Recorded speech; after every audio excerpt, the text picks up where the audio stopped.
Le pasó esto, venga le muestro paso a paso la reparación. La parte externa se debe pulir solamente donde se encuentra la grieta y un poco alrededor de la misma.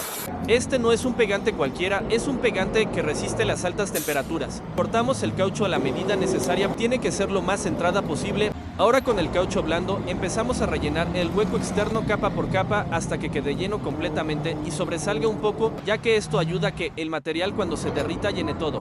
Estas son las planchas que generan el calor suficiente para derretir ambos cauchos. Aquí debe permanecer por un mínimo de 1 hora y máximo hora y media. No nos podemos pasar con el tiempo.